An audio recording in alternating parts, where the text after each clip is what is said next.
Okay, guys, hey, and welcome to my YouTube channel. I'm going to do a quick video on how to get your table to look like this. That is, how to get your table to have alternating colors with a dark header. Now, I'm going to go ahead and remove this, okay, and I'm going to show you how I got to this. There's several ways to do this. So let me just go ahead and remove it first.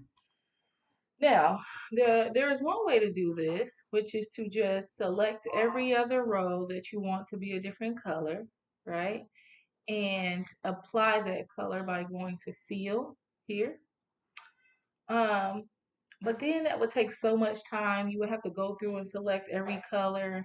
And then even when you wanted to insert a new row, it will mess your color scheme up. Like, look, if I want to select a new row here and I click Insert Row, right? It's still white, so it's no longer alternating color. So I'm going to show you a quick and easy way on how to make your table look like this. And when I insert a row here, it made it a different color. So it keeps this sort of alternating colors type of deal going on. So the way you do this is really easy. You select all of the data that you want to be in your table, okay? Then you're going to go to Insert. You're going to go to Insert up here. I mean, sorry, not Insert. You're going to go to Format, and then you're going to go to Alternating Colors. And then here it has the cell ranges selected. And then you just simply choose the color that you want to choose, and you click Done. If you chose the wrong color or you wanted to change the color for whatever reason, you just select everything again. You're going to go back to Format.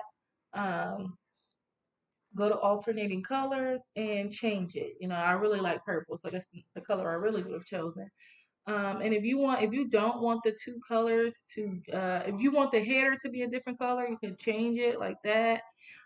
If you want this to be a different color, if you don't want it to be white and you want it to be, say, yellow, and you wanted the second color to be, say, blue, you could do it like that. Um, and if you don't like any of that, you can just click remove alternating colors altogether. But I actually want mine to stay the purple color. So that's what I'm going to apply.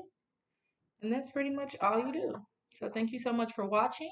If you have any more questions, comment down below and I'll make another video. If this video has helped you in any way, comment, subscribe, or like.